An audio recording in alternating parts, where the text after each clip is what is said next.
Welcome back to the IBFP. Here's your host, Foxy New. Welcome to another edition of the Body Bag series, where we body bag narratives one fanboy at a time.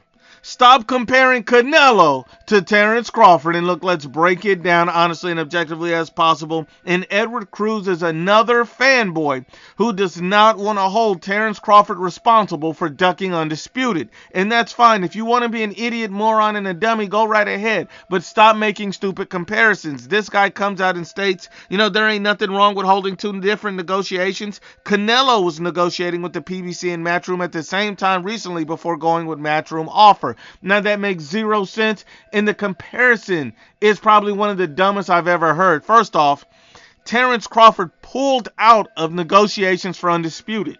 That's what he did. Canelo Alvarez never pulled out of negotiations for Undisputed. He fought Caleb Plant and he made history.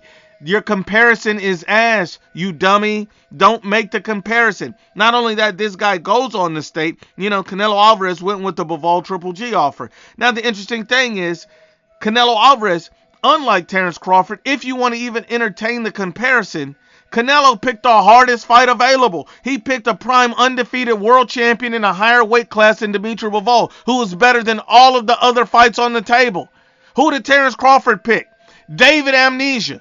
That's who he picked. David Amnesia. Because you don't even know who the hell that guy is in comparison. What are we talking about? That's who he picked.